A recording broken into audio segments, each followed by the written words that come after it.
All right, everybody, welcome to Cracking the Coding Interview. My name is Mithun. I am a research scientist here at the Data Science Institute. I hope you can see me and hear me. As you can clearly see, having a PhD in computer science does not get you aware of Zoom issues. I'm trying to keep an eye on the chat and the Zoom, which is why I am struggling with all this. I'm probably just going to keep my We presentation can in. see you, Mithun, and we're in the Zoom chat. Perfect. Okay.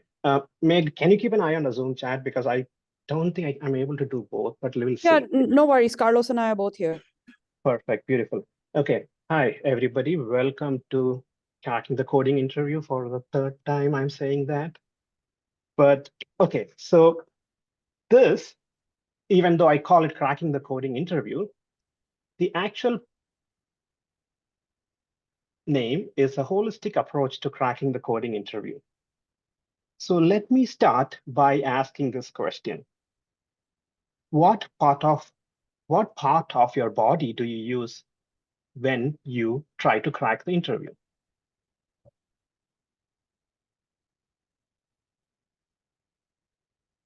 I am going to go back again and try to find the Zoom window.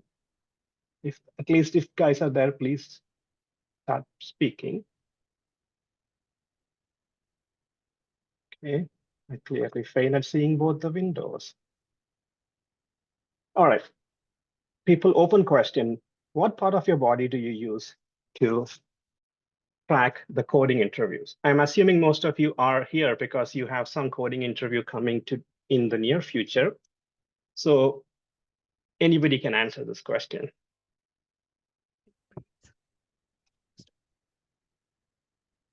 Okay, since I'm assuming nobody wants to go and take on it. I should be fingers or muscle memory. Okay, I was expecting more like brain, but I'll take that. Anyway, so what I want you guys to do is just close your eyes for a second and imagine that you're in an interview room for the cracking the coding interview. And it could be a Zoom room, it could be in person. And the interviewer just gave you a big sheet with questions on it. What is the immediate emotion that you feel right now? Let me ask it this way. Is it positive or is it negative? Are you feeling a lot of happiness or joy, or is it anxiety or fear? Panic, okay. Fear for sure, sounds good. Not because I like fear or negative emotions.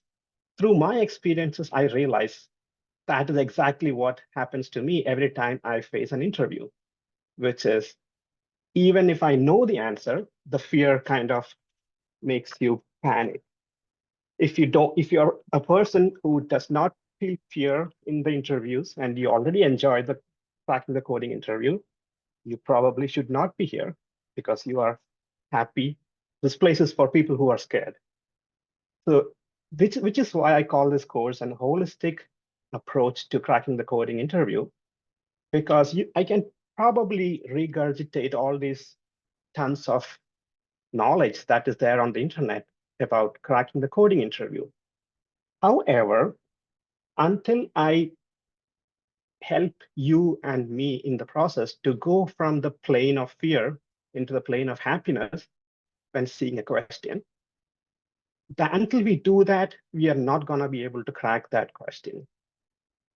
So then let me share the other screen.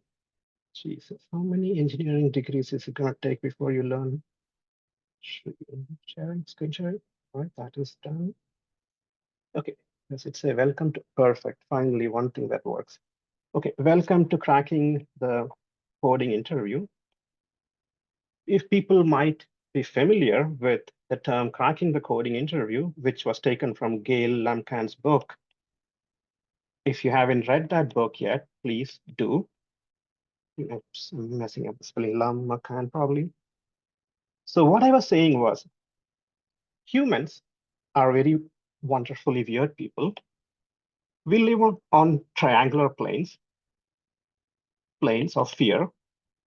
And every time we let's say you are initially here before walking into the interview, but you suddenly are pushed up in fear after you hear the question or nervousness. So now there are only two ways by which you can climb back into the world of peace, which is one is you are an advanced meditation practitioner, so you have so much control on your breath that you can control it and not panic, or we can understand the problems in such a way that you fall in love with the problem, so that when you go to the interviews, you are basically going in with a happy feeling of, oh, I haven't seen this question before, so maybe I should try it. It'll be interesting to solve. So my goal in this course is try to get you to that level of not fearing the questions. Of course, we're going to touch upon a lot of tips and tricks, but like I said, those are things you could probably find in any of the online material or classes. So my point was, we are not going to use our brain. I'm going to teach you how to feel the question. Might be too abstract at this point, but we will soon see what I mean by that. So where is my notes? So when you see a question at the interview, there are only one of two things that can happen. You have a question. Either you have already seen the question before. In that case, yes, you have probably memorized the question and you have answered it. But that is a huge gargantuan task because, maybe 5K to 10K is the total number of questions out there. If you're surely gonna keep trying to solve one after the other, good luck with that. Not a scalable option. If you can do it, great. You probably don't need this class. But on the other hand, if you can get two things to work, one is your intuition, which of course connects to your brain eventually. And two is if you can, there are like 14 foundational patterns which we need to understand the problem that is given. So in other words, the problems, the tech interview problems are infinite, almost. But what is finite is the algorithms and data structures. So if you can manage to understand this foundationally, then you will be at a good place, because then all you have to do is mix and match.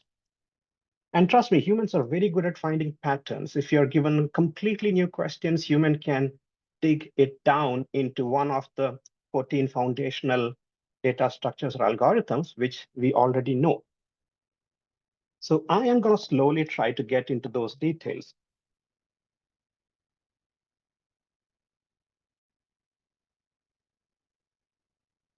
Looking at my notes clearly. Okay, so when you get a question, how do you approach it?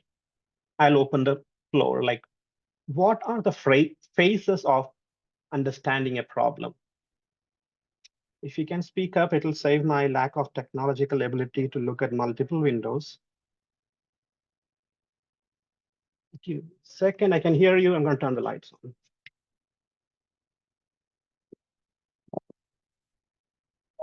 Hey, one. All right. Adios.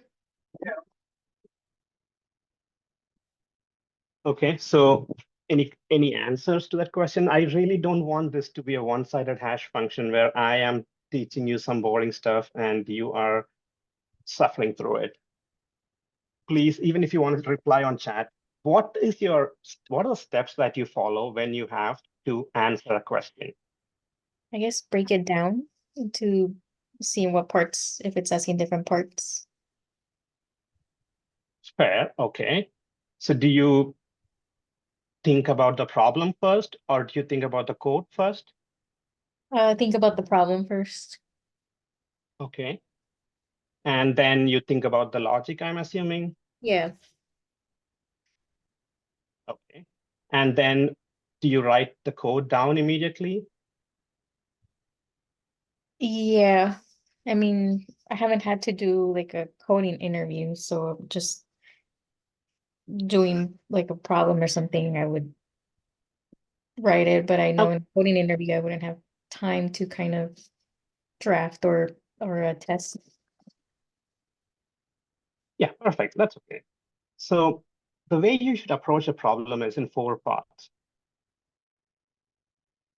The first one is you're given a problem, and it's not just for the interviews. From today onwards, if you see a problem, the first thing you should do is rephrase the problem.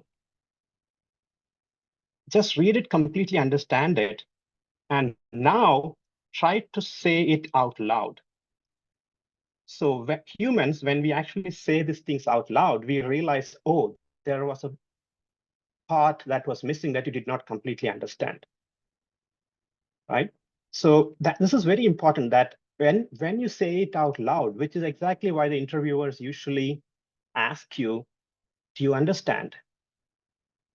Right? And this is the point where you have to ask them these questions. Oh, can I use integers? Let's say the question was, write the factorial, given an number n, return code for writing that factorial. So then you should ask them, oh, do you mean an integer alone, or do you want a float, or do you want a character? All those kind of questions. So when you rephrase the problem in your head like this, or even when you can speak it out loud, the second thing that it helps you, one is identify the input type. And the second thing is it'll help you more deeply understand what, in fact, remember when we were seeing all these 14 foundational things, it'll help you make that connection between the infinite amount of problems and this few finite set of data structures and algorithm you learned.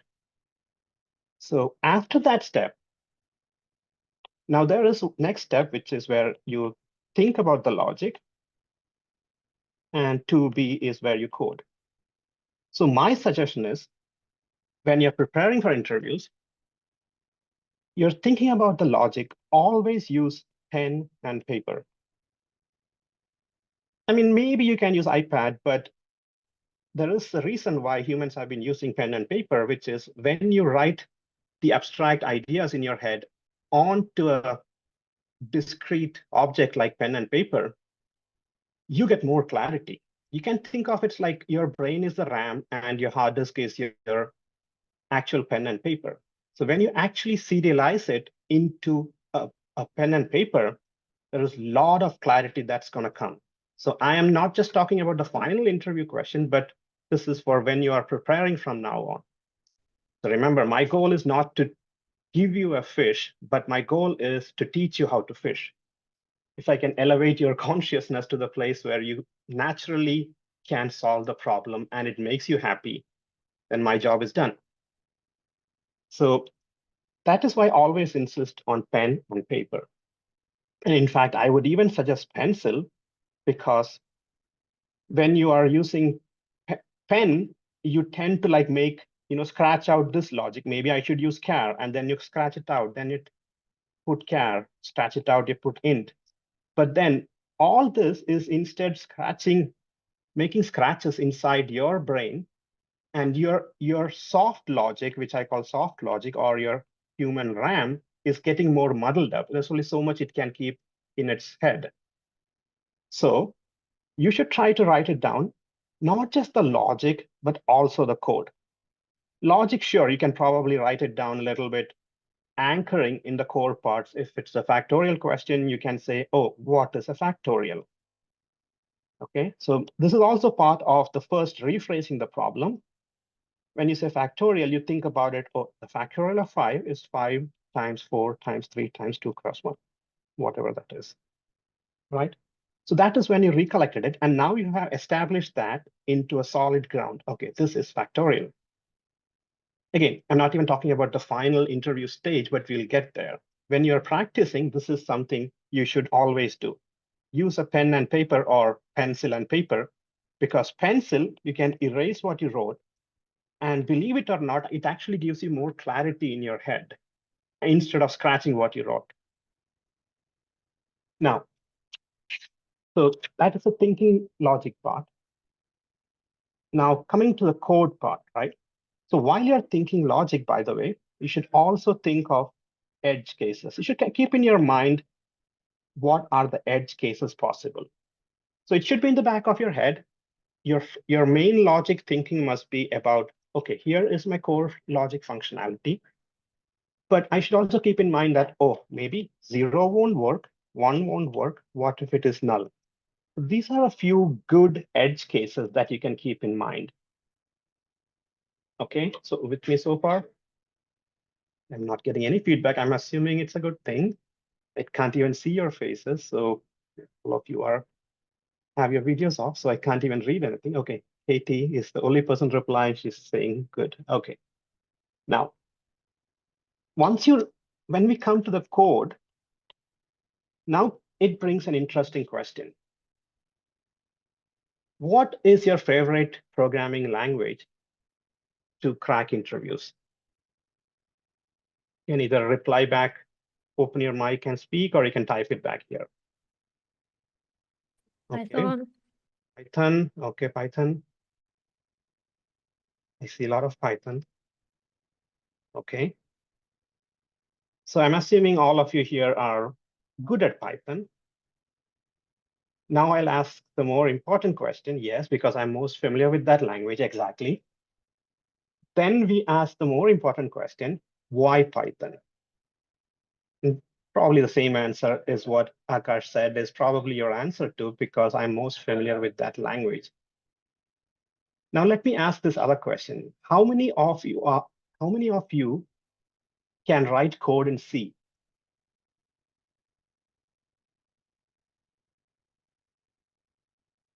Okay, how many of you can write comfortable code in C?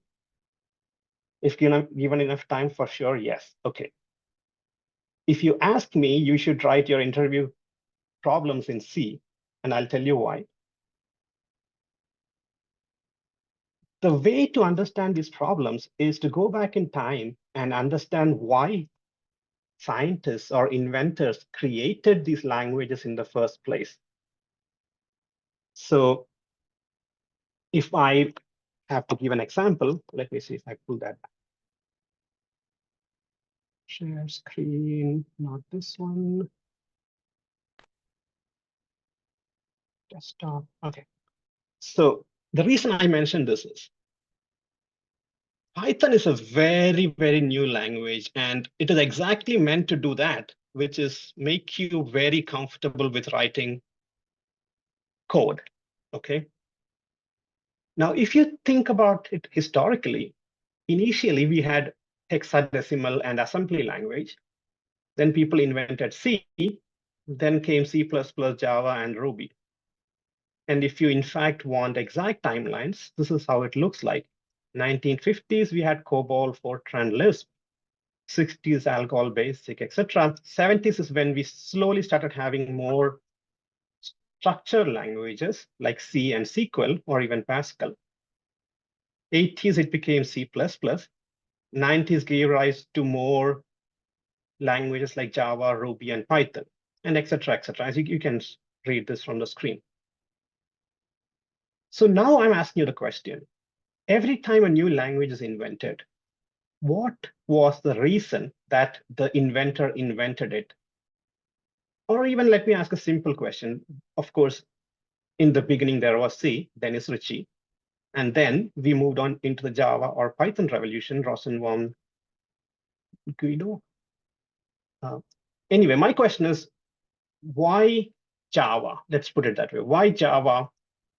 Why did people say, let's use Java instead of C? And Katie, I was reading your answer to the C programming. If given enough time, for sure, yes. And you said Google. I thought you would say ChatGPT, but hey. Okay, so the answer is Java is a higher level programming language when compared to C. Sure, Java has. So what do you mean by higher level programming language? Yeah, when compared to C, sure, please speak up too, that's faster. Okay, syntax is closer to human natural language to make the code more human readable. Exactly. So you understand that everything you can write in Java can be written in C. But like Katie said, it's probably going to take you a huge time even to go through the basics and details of it, especially when you walk into pointers. But you must understand fundamentally that everything was beginning with C. But slowly people realized, okay, maybe we don't need to write a node structure, struct node every time. We can probably wrap it in a nice class and let's call it Java. Same thing happened with Python. Python is a little bit more a glorified abstraction. They get rid of all the crazy things, supposedly like dynamic typing and static typing and all that stuff. But what happened in that process is it did make the code easier to write. It did not make the code rich enough to tickle your brain cells, especially in interviews.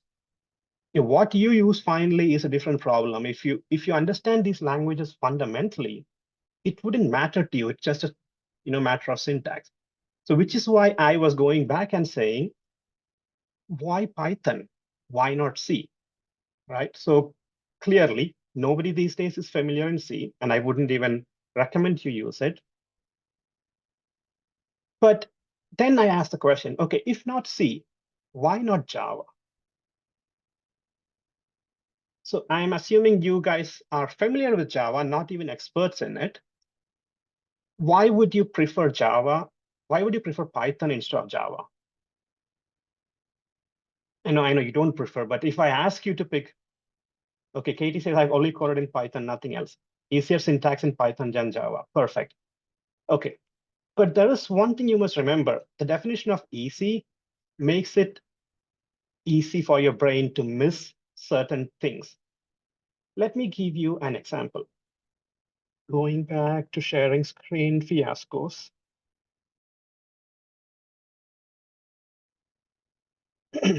Okay, so if you're not familiar with the Java syntax, that's okay.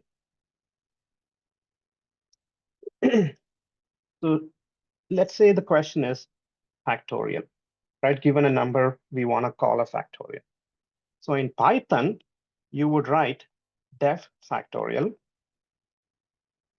right? So remember, I'm at the code part where you have taken a pen and paper and you have started writing it down, basically giving the abstract thoughts in your head into solid ground. So this problem, when you think about it, what is the input?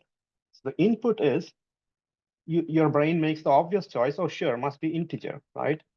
And let's say it's 5, and the brain says, sure, it's simple. Multiply 5, 4, 3, 2, 1, and your output is, what is 5, 4, 3, 2, 1, 20, 60, 120? Yeah, done. And your input is n as far as Python goes. Now let me write the same thing in Java. If you want to write a function in Java, you have to at least write public, static, something, void, int, I'm going to come to it, factorial. And you have to explicitly write int n. Now, why is this important? The moment you write this signature as int n, you realize, oh, wait, maybe I should confirm that, is it always an integer? So that is the question the interviewer is waiting for you to ask. You should not immediately jump into solving the problem, but remember, these interviews are not a test of your problem-solving ability alone. It's about how you think about a problem. Clearly, you are not going to encounter any of these interview problems, very few of them in real life. Or maybe I'll show you some examples when we get there.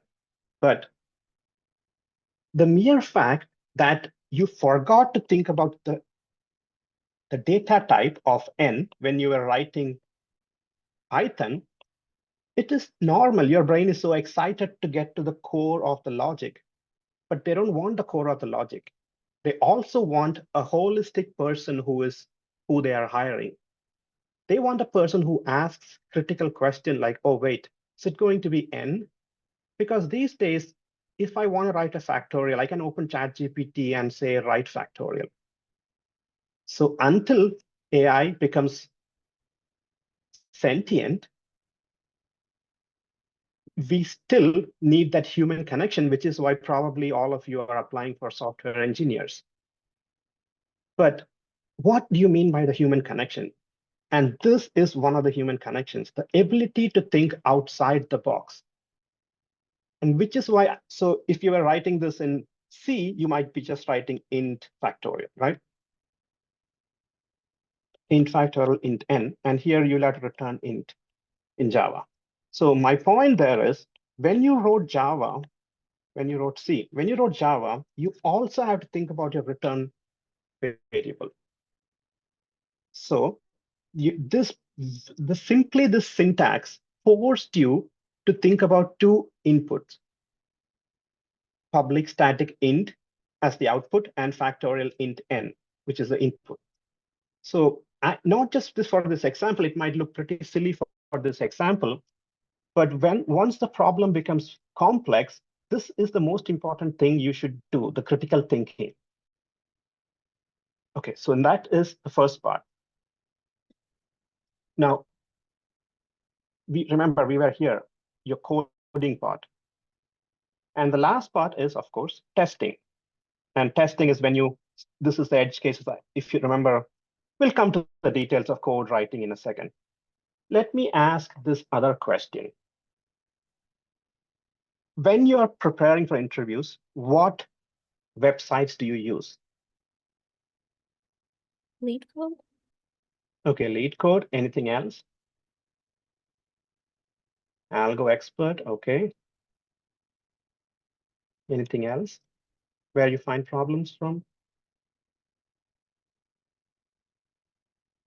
Okay, I'll probably add HackerRank to it or something.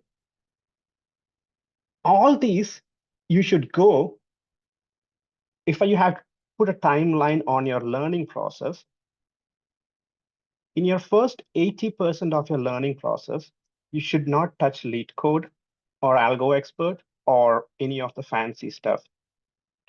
Now, here's the reason why. Lead code, et al., etc., whatever, right? Here's when you're learning, you don't want to get stuck in the exact format that these things want your code to be in.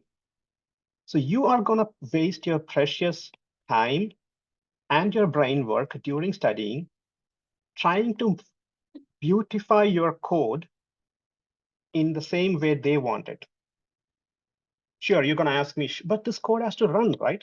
Hold on. The code running is the last thing you should be worried about. If your code is looking decent, the interviewer will hire you. If it runs, sure, we'll get to that.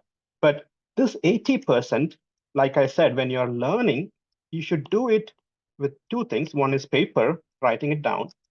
And the second thing is geeks for geeks. Now, why do I say this? Essentially, it's the same set of problems that you see everywhere. In lead code, HackerRank, so like I mentioned, it's the same infinite amount of problem base, which keeps showing up one way or the other, right? But Geeks for Geeks does not have a nice interface where you have to upload the code.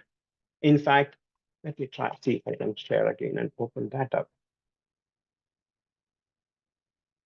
Okay, let's see, going back to Geeks for Geeks.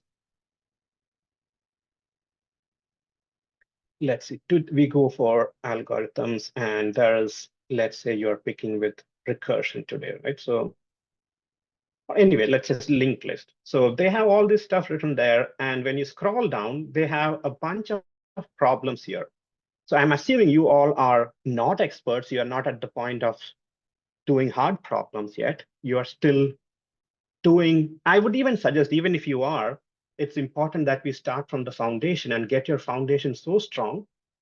And the reason is here, when you see the problems in this kind of a list format, there is one anxiety that your mind subtly was doing, which is, oh my God, I have to code it up. You don't realize it, but I have to code it up to that right format and get it to run.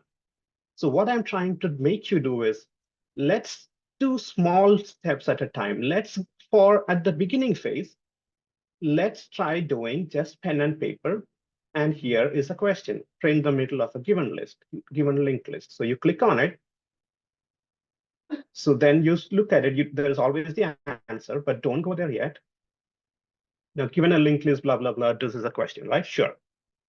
So now, the reason I'm insisting on Geeks for Geeks is very subtly, you are going to focus on the real challenge, which is solving the problem and not the coding.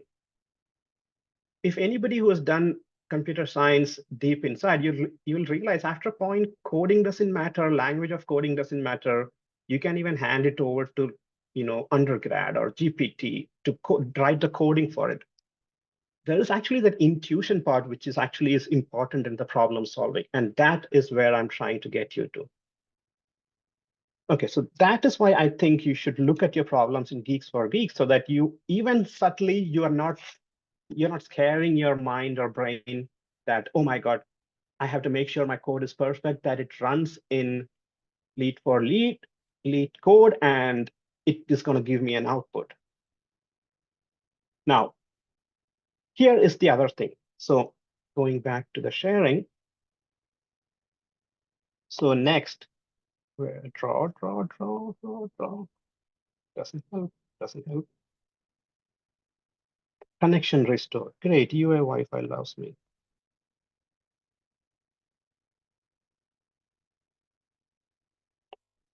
No, okay, nothing right with my fingers. Doesn't matter.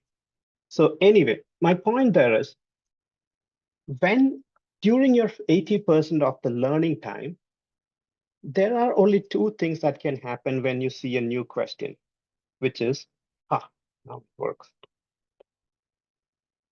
One, you have seen the question before, or you have a good intuition on how to solve it.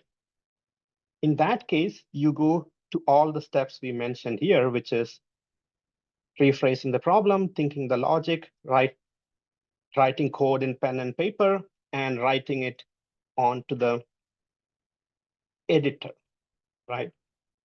So a quick comment on the editor. In fact, if you are so confident that the code you wrote with pen and paper on your paper, you have gone through it multiple times, and if and when you realize it is good code, especially you should always read out your code loud. If you're so confident, and if you really want to run it, and I wouldn't suggest this in the first few weeks, but do try it. There's something called onlinegdb.com. And here you can select a language of your choice, Java, Python, whatever, and write your code here, get it to run. So my point is, your goal will be to just take this one simple problem. If it's linked list insertion, go to the Java answer, only copy the node, maybe definition of node, like don't even look at the answer for now. Why? Because I want you to focus on the linked list, not the struct, or what do you call that, class node, right? So which is why, see what I'm doing here? I'm trying to make you look away from the parts you don't immediately need so that you can focus on the parts that you really want. So this is another tool you can use, onlinegdb.com. So I'm hoping you guys are with me so far. Okay, so now, remember, I'm teaching you how to fish. The next thing you should do is get a plain notebook, an empty notebook today itself, and write in page 1, you write question. And let's say, what is the question here? Factorial, right? Factorial is the question. Factorial. And in fact, you should write most of the problems we solve in this class in the notebook. Factorial, given an int, return factorial, right? Answer. And this is the stage after you have written this is studying. I'm teaching you how to study, right? After you have written this down, your code and your logic on pen and paper, you tried it on the online GDB, it's working good.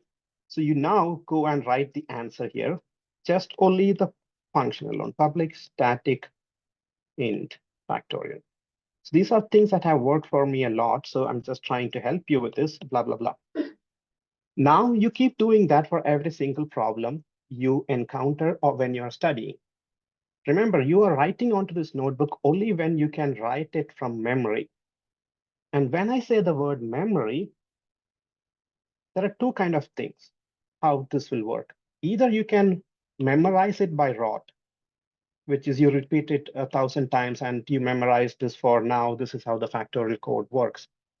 Or you are so much in love or connected with the problem and the solution, especially if you wrote the solution yourself on pen and paper, you should be able to write it nicely on the notebook without any hiccups. And why am I making you do this exercise? So by the time you get to your notebook, you have already written or thought about the problem 3 times, which is 1, when you were initially writing the pen and paper with logic and code, 2, when you tried it on the online GDB, when you had to actually type it on, see the tactile thing, that is why I'm going towards the tactile part again, which is write on pen and paper, right? 3rd time when you're writing this in a notebook. Now, what is the notebook? Every day you should at least spend 5 minutes reviewing this notebook. And the way you should review is go to question 1, hide your answer with something, put a paper on it, put a book on it, doesn't matter. Read the question. Okay, how to do the factorial. So if you wrote this down today, tomorrow, it'll be very easy. Your brain will say, sure, I wrote it yesterday. This is the logic and here is the code. Just think about it. Don't do anything. Just think about it. Once you have the answer in your mind, then open the notebook, open what you covered up, look at the actual answer. Oops, sorry, what am I sharing? Oh, this one, right? Look at the actual answer. And then if you forgot something, that's it.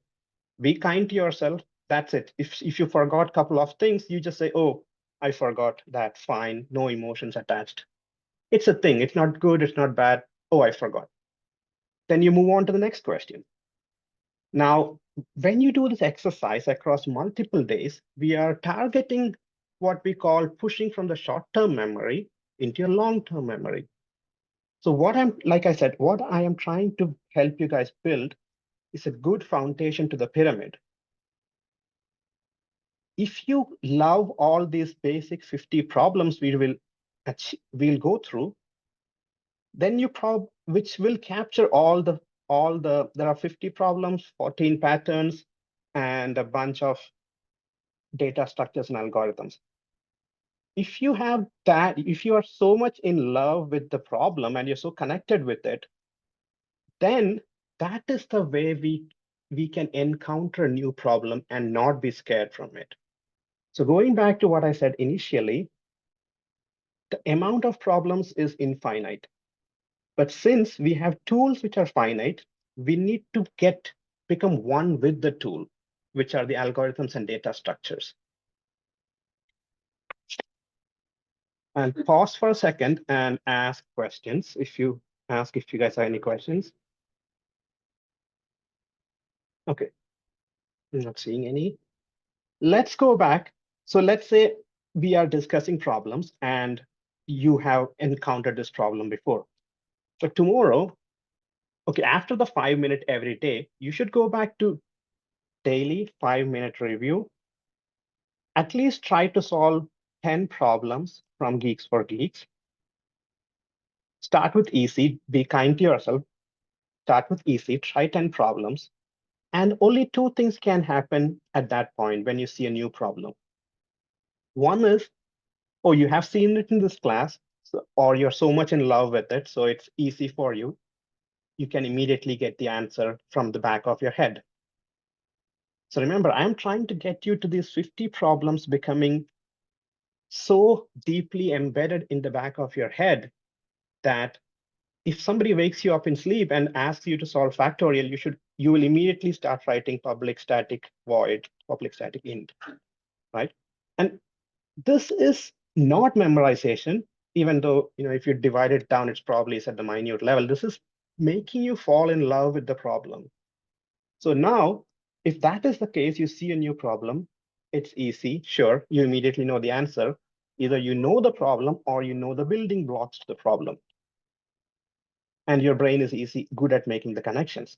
Now, if you have not seen the problem, what you should do is take 5 minutes to think about it, see if you can crack it. If you are completely sure, if you're confident cracking, you start writing the code, start writing the logic on paper. But let's say these are all the stuffs we mentioned earlier.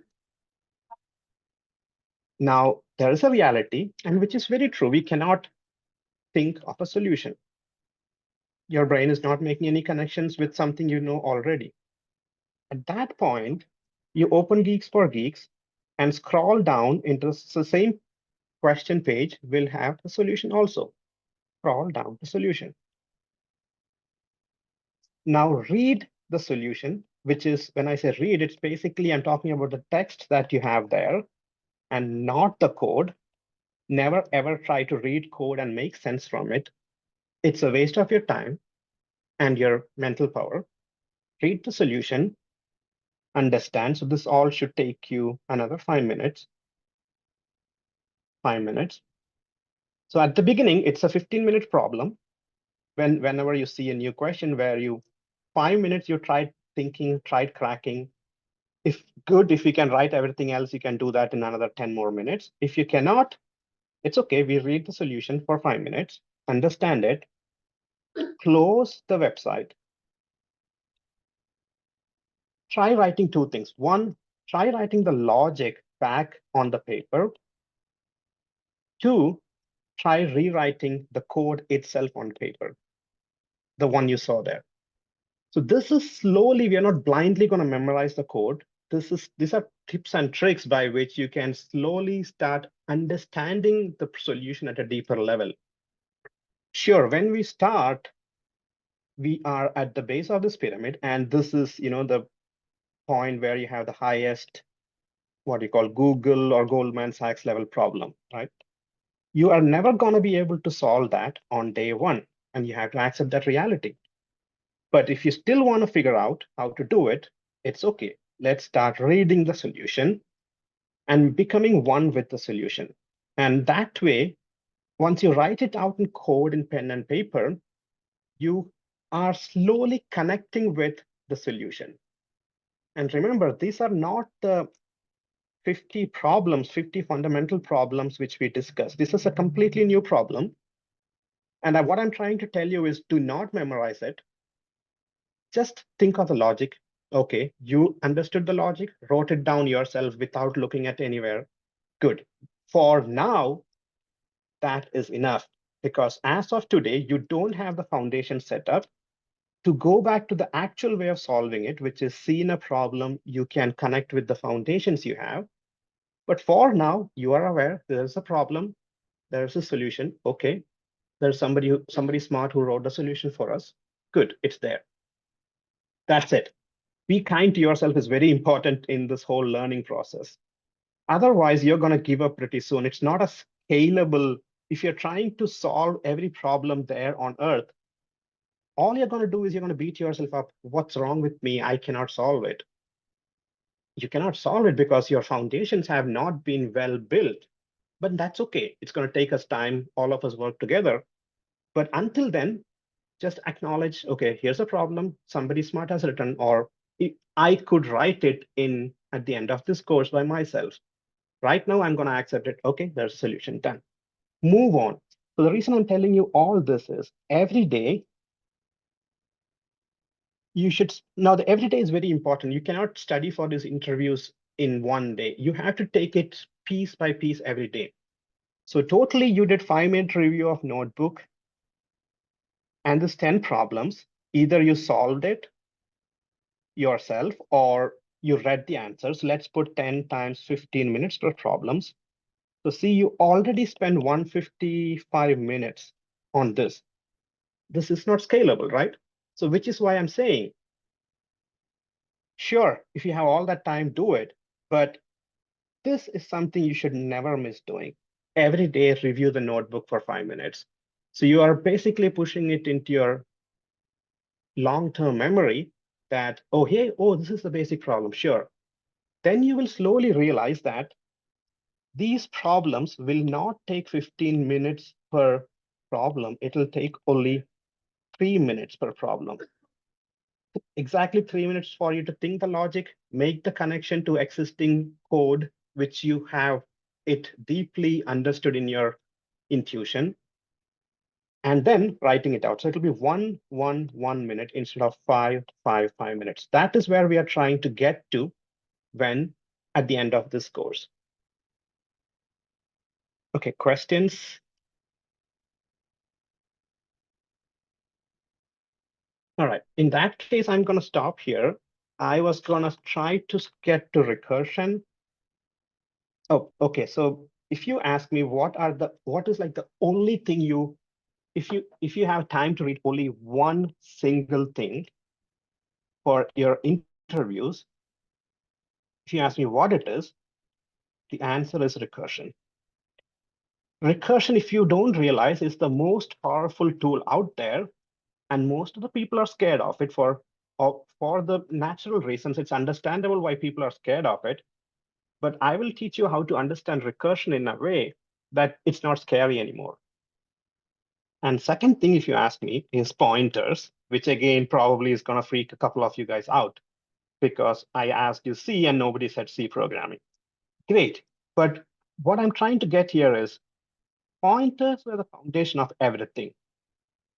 What people have done since that is all they have done is abstractions on top of pointers. So if you naturally understand that if here is a value int, there's a value int, it has the value 5, int x is 5, and it's sitting at the address 100, and the address 100 is stored somewhere else. You might be roughly aware of how pointers work. This, in the glorified version of this is nothing but, here is a class, I have an object of it, so I can even add things, which we'll get to it. This is sitting in a stack frame, right? And if it was dynamically allocated using a malloc, it will be in the heap. And then slowly you will start making the connection that, oh, object is nothing but a glorified pointer. Now these are the two things I feel if you fundamentally understand it deeply, a lot of the mistakes you make in your programming can be solved. Let me give you an example. So when people are writing linked list, you are thinking, oh, where should my node point next, right? Node right or node left. That is because you are thinking of it as node. So see, when your brain is so familiar with Python, you're already at that abstract class. But if you understand it deep inside, you'll realize, oh, it's just a pointer. Oh, there is no way I can put an int pointer. It has to be a char pointer or something like that. I'll show you some examples in next class. So these are the two fundamental things if I ask you guys to read on, please do. Otherwise, we'll look at next class. And until maybe one homework, try the factorial in Java. Use all the methodology, try it out in Java. Write on pen, write on paper, and I will share all these notes. Despite my beautiful handwriting, hopefully you can make something out of this. And try these steps, rephrasing the problem, think logic, write it out, write public static int factorial, and then you should think of, int, and then try writing it down. Maybe even if you want, write in Python and convert it to Java, I don't care. But either way, one homework, if we can read factorial, we'll start with that in the next class. Questions? Yeah, I will be there in person. I'm hoping there will be more people in person next week because clearly talking to a blind monitor is boring. And you guys are not even speaking up. So try to come in person. If not, at least speak up. That will be helpful. So like I said, if I stand here and preach all the stuff, you're going to forget it.